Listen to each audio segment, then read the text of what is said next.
que ver con las vigas multicelda. Nosotros en las pasadas presentaciones observábamos que solamente teníamos una celda. Solo teníamos una celda en las secciones que analizábamos. Ahora vamos a tener esta configuración que ustedes observan en pantalla.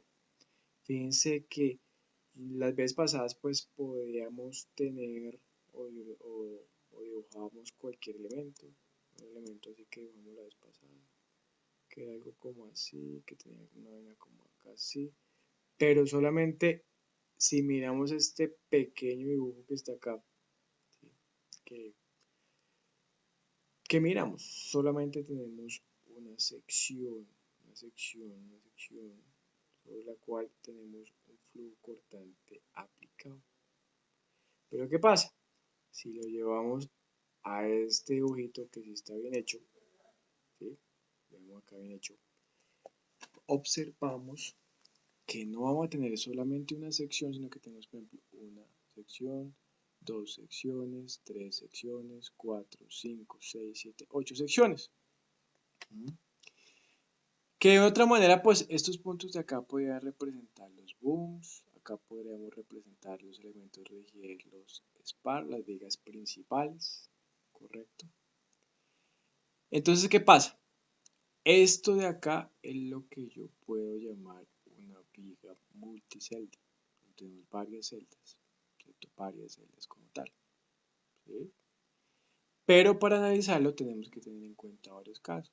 El primer caso que vamos a analizar es bajo torsión pura. Torsión pura quiere decir que nuestra sección alar va a estar sometida a un torque. Solamente va a estar sometida a un torque, ¿sí? Pero, ¿qué podemos analizar respecto a este punto que está acá, que es la flexión? Entonces analicemos un poco. Cuando determinamos los esfuerzos de flexión, ¿sí? No hay una diferencia si la sección es multicelda o no, porque la flexión únicamente, ¿sí vamos a entender? Porque para flexión únicamente se utilizan las áreas de los booms, ¿sí lo vemos?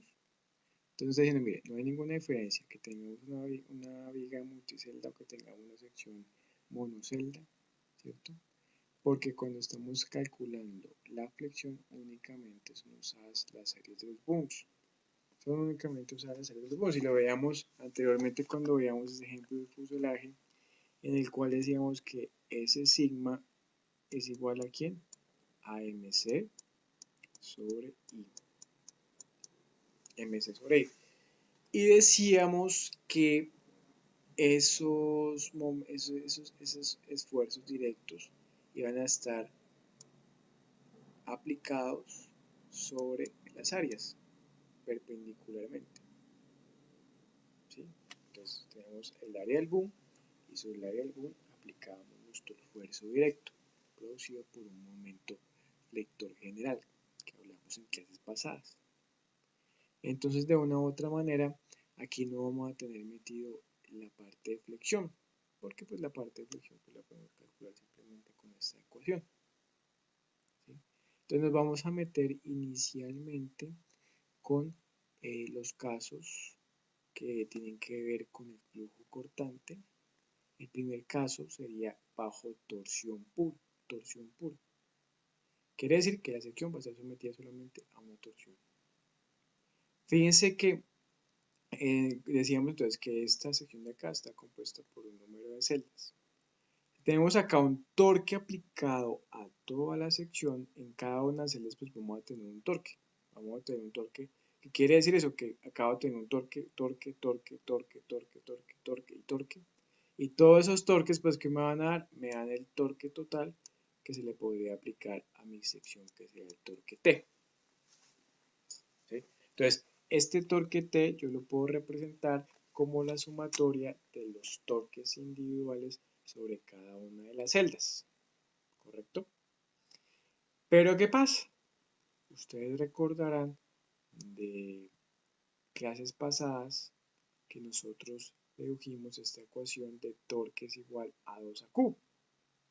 ¿Sí? Cuando empezamos a ver el flujo cortante sobre una sección alar. ¿Sí?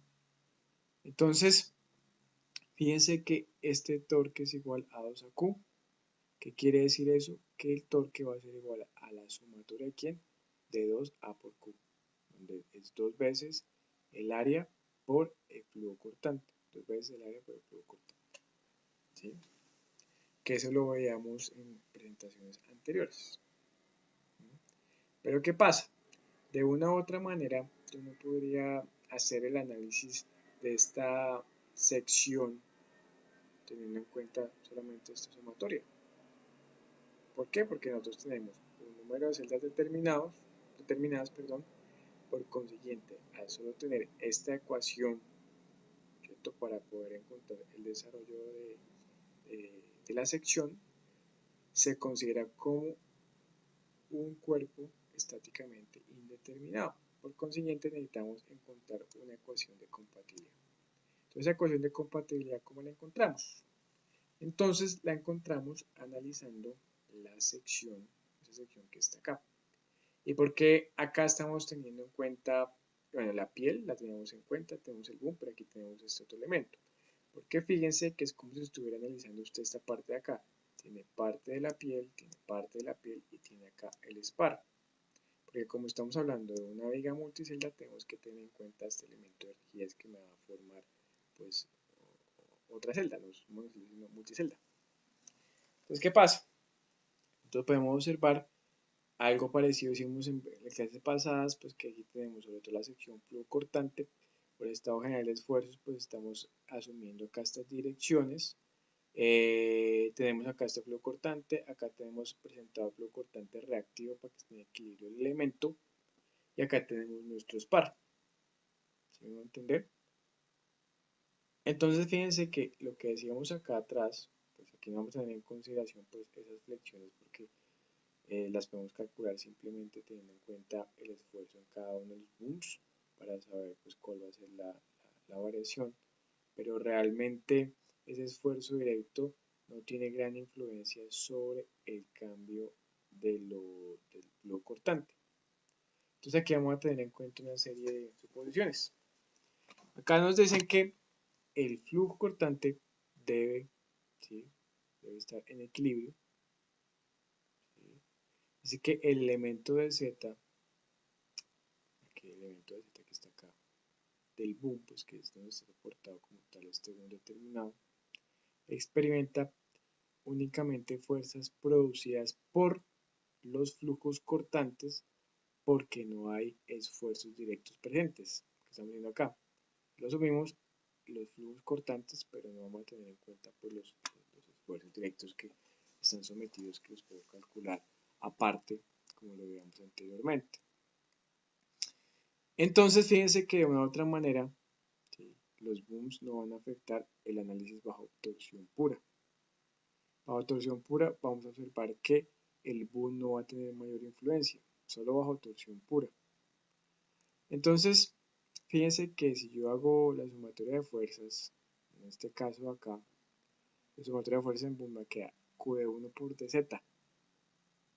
Q de 1 por dz. Entonces tengo aquí Q de 1 por dz, en este sentido son positivos. Q de 2, el que vemos acá, que sería negativo, menos Q de 2 por dz, y el de abajo sería menos Q de 3 por dz, haciendo sumatoria, y multiplicando el Q por el desplazamiento para tener la fuerza. Estamos haciendo sumatoria de fuerzas sobre el boom. Entonces nos queda Q1 es igual a Q2 es igual a Q3. Q1 igual a Q2 más Q3. Sacamos la ecuación de acá para cancelar las dz. Esta ecuación es bien importante. Miren lo que dice. Esta ecuación significa que la suma de los flujos cortantes en la unión debe ser igual a la suma de los flujos cortantes fuera de la unión. ¿Y por qué es importante esto? Porque si usted observa, ya todos en el curso vieron el curso de electrotecnia, los que lo están viendo ahorita ya a estas horas, creo que ya han visto el tema de las leyes de Kirchhoff. En las leyes de Kirchhoff, nosotros podemos recordar lo siguiente.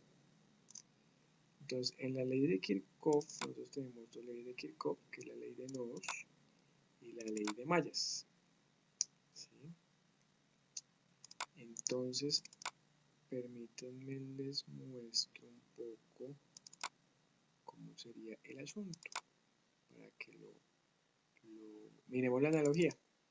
Entonces, si miramos acá, esas leyes de Kirchhoff, la ley de Kirchhoff, el señor Kirchhoff, acá lo vemos. Tenemos la ley de Kirchhoff, que es la primera ley de Kirchhoff, en la cual me decía que la suma algebraica de las corrientes que entran o salen de un nodo es igual a cero en todo instante. Es el mismo caso de allá, ¿sí? Estamos diciendo entonces que en el caso de nuestro perfil, ¿cierto? Tenemos unos flujos cortantes. Acá vemos que tenemos aquí unos flujos cortantes que entran por acá y que entran por acá. Tenemos los flujos cortantes. Entonces, espérese, colocamos esto acá. Y nos vamos a esta de acá. Y la ponemos como presentación también. Entonces, decíamos que teníamos un flujo cortante que entra por acá, un flujo cortante que sale, un flujo cortante que entra y tenemos aquí un boom. Entonces, ¿cómo va a ser la analogía con un circuito eléctrico? La analogía es la siguiente. El boom de acá pues sería el nodo, el Q2 sería la corriente que vendría acá, que podría ser la corriente I2, y el I1 sería la corriente que tenemos acá, que sería I1, y aquí estaría entrando I3. ¿Sí lo vemos? Entonces, si llegamos y observamos la de Kirchhoff, me dice que las corrientes negativas son aquellas que abandonan el nodo. Entonces, si llevamos la analogía, lo que tenemos nosotros, corrientes negativas, son las que salen del nodo, nos quedaría menos I1 más I2 más I3 es igual a 0. Si observamos, esta ecuación de acá es la misma que obtuvimos acá. Entonces, es válida hacer la analogía del análisis de flujo cortante con el análisis que hacíamos bajo las leyes de Kirchhoff, ¿correcto? Entonces, bien importante eso. Ahora miremos lo siguiente. Si nosotros tenemos esta sección que es una multicelda, le aplicamos un torque general a toda la sección, en cada una de ellas vamos a tener un torque. Por consiguiente, en cada una de las secciones vamos a tener un pequeño desplazamiento de acuerdo a la relación de giro de teta de z que veíamos anteriormente. La vemos aquí, de teta de z.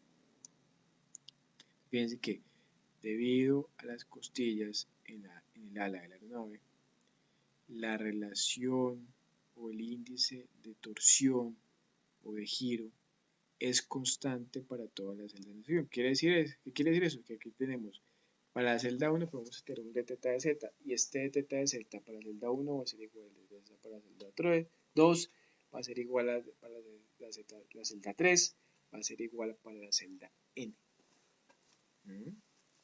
¿Qué pasa? De la presentación anterior que yo les decía que lo tuviéramos en cuenta, definíamos este de teta sobre z. Y decimos que era 1 sobre 2 ahí, integral será QS por D sobre GT. ¿Sí? Que es la misma ecuación que tenemos acá. La diferencia de estas dos ecuaciones es que fíjense que acá nos están sacando el G. Y lo puedo sacar si asumimos que el G es constante o que el ala está construida en el mismo material. ¿Correcto? Entonces lo podríamos sacar. ¿Sí? Esta ecuación me está diciendo cuál va a ser la relación de giro en cada una de las celdas producidas por un torque puro. ¿Correcto?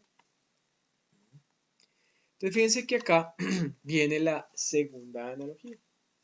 La segunda analogía hace referencia, entonces, esperen, nos metemos acá, con la segunda, que hace referencia, acá eso es toda la clase técnica.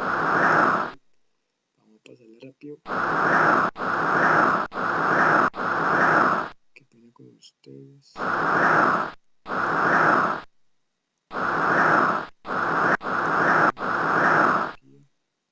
Bueno, la segunda analogía, no tengo en la presentación, hace referencia con la parte de electrotecnia con el análisis de mallas.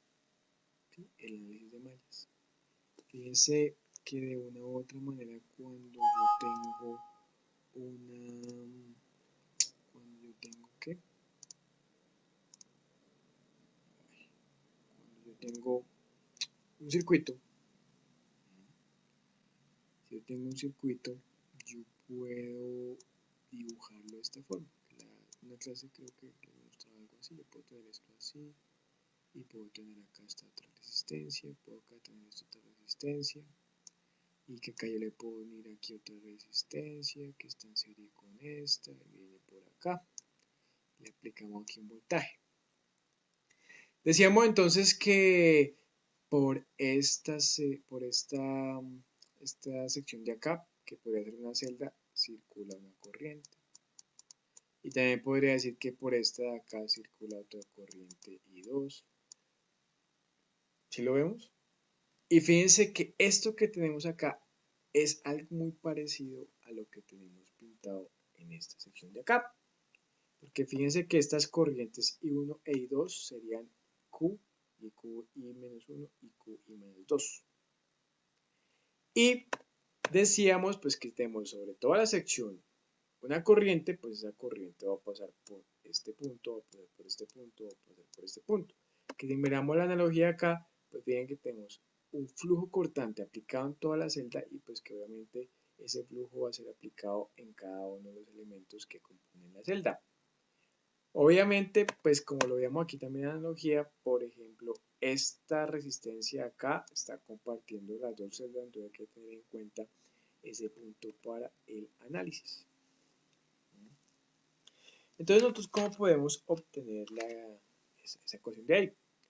Entonces, fíjense que yo podría coger esto de acá y hacer la analogía de nodos. Si hacemos la analogía de nodos, podemos coger, por ejemplo, bueno, cojamos un nodo cualquiera en nuestro caso. Entonces, fíjense, bueno, ¿qué cogemos? Cogamos el nodo 4. Nosotros dejamos el nodo 4, fíjense que está entrando QDI, que es esta corriente de acá, y estaría saliendo como tal este otro flujo que sería QI más 1. QI más 1. Estos son dos flujos, son flujos supuestos, aquí QI, QI más 1, aquí QI menos 1. Entonces, ¿qué hago? Yo puedo tener acá, según la primera ley de Kirchhoff, que está entrando ese flujo QDI, y que está saliendo ese flujo Q de I más 1. ¿Sí? Y acá, pues usted recordará que puede tomarlo saliendo, puede decir, no, que va a haber un flujo saliendo, por ejemplo. Y lo va a llamar QDT, que sería el flujo total, que va a estar sobre esa sección de ahí. ¿Sí? Entonces, ¿qué puedo hacer ahí? Según la aplicación de la ley del señor Kirchhoff, decíamos que todo lo que veíamos acá, lo que sale del nodo es negativo. Pues verifiquemos lo mismo. Entonces, lo que sale del nodo es negativo. ¿Quién está saliendo del nodo? QDT.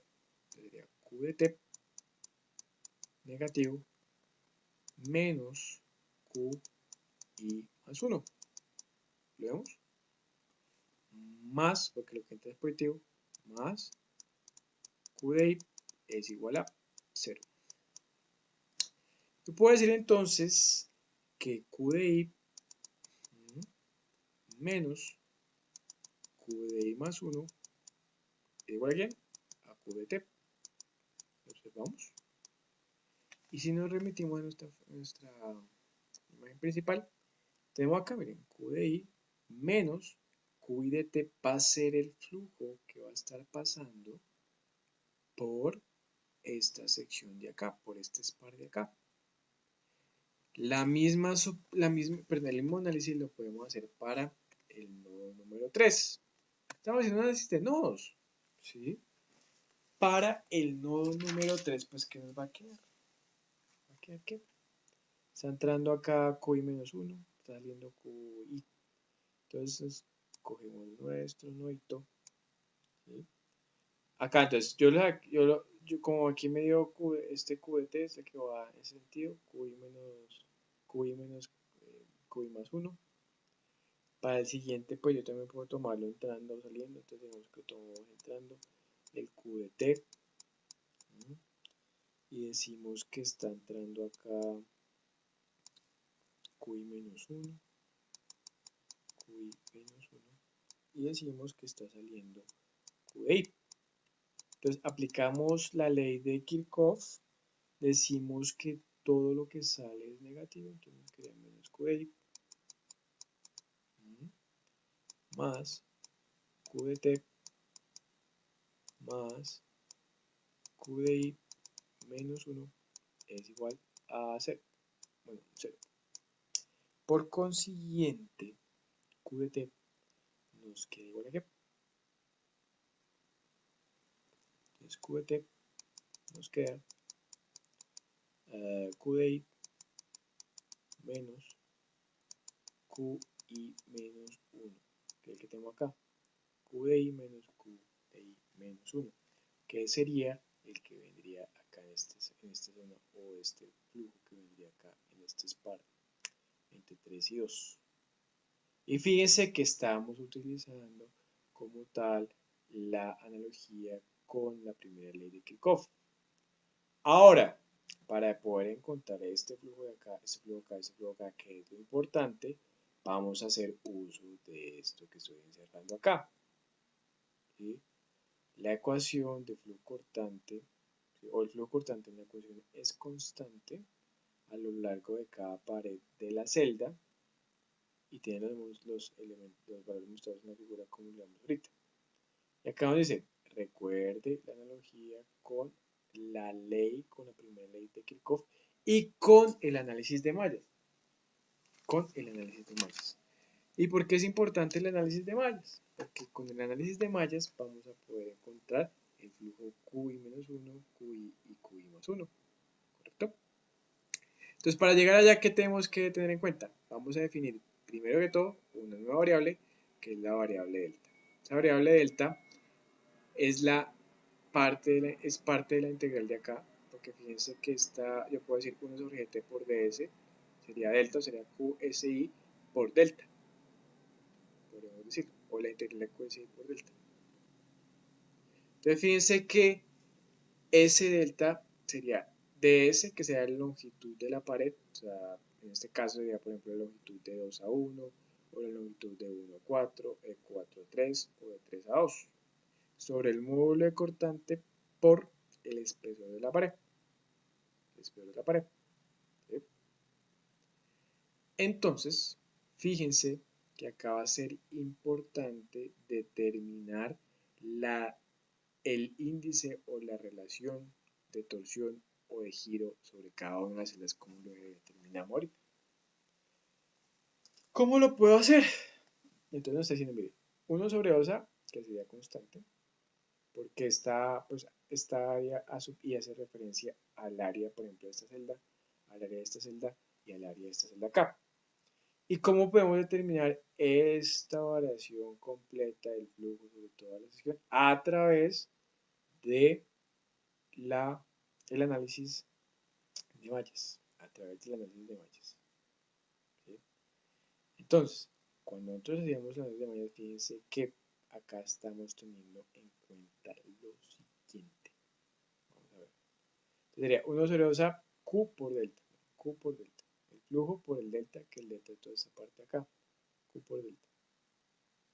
¿Sí vamos a entender? Q por delta. Entonces, podemos hacer esa analogía de la siguiente forma. Vamos aquí a colocar una nueva diapositiva por aquí. Entonces nos quedaría, si miramos este elementico de acá, vamos a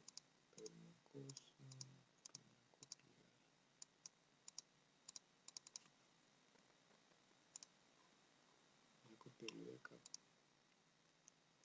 Vamos a ponerlo acá para que lo tengamos a la mano y nos quede más fácil sacar las ecuaciones. Entonces, digamos que tengo una ecuación, sería de teta de z, entonces de teta sobre z sobre lo constante que sería igual a 1 sobre 2a que multiplica a. Entonces, para llegar a esta ecuación de acá, vamos a utilizar la ley de mallas que utilizamos en electrotécnica. ¿Cómo nos dice o qué nos dice que es la ley de mallas? ¿Sí? Entonces nos dice que vamos por acá, podemos empezar por el punto 1. Fíjense que en el punto 1 nosotros tenemos QDI, ¿cierto? QDI. Pero ese QDI está actuando sobre ¿quién? Está actuando sobre esta longitud de acá, ¿sí? Y fíjense que nosotros definíamos este parámetro de acá, que es el delta, que es el 1 sobre gt por ds, que me está involucrando la longitud entre cada uno de los elementos, el módulo cortante dependiendo pues del material que tengamos dentro de esa longitud, por el espesor que tengamos dentro de esa longitud, ¿sí? Entonces, lo que nosotros tenemos que hacer en este caso, fíjense que es como cuando yo tenía un circuito, tengo un circuito y por el circuito podemos tener aquí una corriente. Entonces, ¿qué hacemos nosotros? Multiplicamos la corriente por la resistencia. Aquí va a ser lo mismo, multiplicamos el flujo lo multiplicamos por, si damos la analogía, la resistencia de nosotros, ¿qué sería? La resistencia de nosotros sería el elemento que está soportando o en el cual está actuando el flujo, que en el caso sería toda la pared. Y toda esa pared pues está representada a través de este elemento o esa nueva variable delta que hablamos ahora. Entonces, ¿cómo puede quedar definido? Queda definido como el QDI, ¿sí? El QDI, este QDI de acá, ¿sí? ¿Sí me entiende? QDI. Entonces sería QDI, que multiplica ¿a quién? A este delta que está acá, que sería ¿cuál? Pues el delta de 1 a 2. ¿Listo? Más, fíjense que entonces aquí en este punto observamos lo siguiente. Vamos a observar lo siguiente. Fíjense que acá hay que tener cuidado con el siguiente aspecto. Si observamos que estamos viendo esta celda, fíjense que cuando viene el flujo por acá, lo comparte con este y con este. ¿Sí? Lo están compartiendo. ¿Sí me entienden? Y de la ley de mallas, si observábamos que cuando teníamos eso, que es lo que les decía acá, que esta resistencia está compartida por estas dos corrientes. Acá lo mismo tenemos un SPAR que tiene un flujo, está compartido entre los flujos de las dos celdas. ¿Qué hacíamos? Como estamos analizando la sección QI o esta celda de acá, lo que yo hago es coger este QI y le resto inmediatamente el que tengo al lado. Sería más QDI menos el que tengo al lado, que sería QDI menos 1. Y lo multiplico por el delta de 2 a 3. ¿Sí? Venimos por acá, seguimos por acá y vemos que este QDI está actuando solamente en este porque no tenemos ninguna otra multicelda por acá. Entonces quedaría más QDI por el delta de 3 a 4. Más, miren que tenemos acá este SPAR, está compartido por los dos flujos de las dos multiceldas. Entonces, cojo donde yo analizo que sería la malla que estoy analizando es la Q1 y le resto la que le está compartiendo. Sería QDI menos QI más 1 lo multiplico ¿por qué? Por el delta de 4 a 1. ¿Sí? Y esto inmediatamente nos da nuestra ecuación de esa relación de giro. Si observamos, es la misma ecuación que tenemos acá. Entonces, QDI delta de 1, 2, QDI delta de 1, 2, QDI menos QI de 2, delta de 2, 3, delta de 2, 3, QI menos 1, QI delta de 4 por QI, QI delta de 4 por I, más QI menos 1 por delta de 4, 1. Es la ecuación de relación de giro o relación de torsión para esa multicelda. ¿Entender? Y pues ya lo que puedo hacer es multiplicar este por este, este por este, este por este, organizar términos y obtener la ecuación principal. Entonces, para cualquier multicelda usted siempre va a seguir lo mismo que le estoy diciendo acá, lo que le dije acá. Viene este punto de acá, empieza a trazar una trayectoria sobre su celda, observa que sobre la sección 1, 2 solamente está actuando Q1 y ese Q1 se multiplica por el factor delta. ¿Sí? Y sigue usted su trayectoria 2, 3. Entonces acá está compartiendo el flujo, este SPAR comparte un flujo, por consiguiente este QDI le resto el que comparte. QDI es el que comparte y lo multiplico por el delta 2 a 3. Viene de 3 a 4 solamente soportando QDI porque no hay otra multicelda. Lo multiplico por el delta de 3, 4 y luego por acá y lo están compartiendo este menos este, ¿cierto? Y lo multiplico por el delta de 4 a 1. ¿Correcto? Entonces, hasta acá usted ya sabe cómo puede encontrar este delta de z, que es bien importante encontrar el de delta de z. Entonces acá tenemos el de delta de z completico, la fórmula general, y usted sabe cómo la obtiene. ¿Sí? La fórmula general para obtener este caso. ¿Listo? Entonces, ya más adelante vamos a observar pues, cómo podemos hacer el análisis correspondiente de este tipo de multiceldas. Muchas gracias.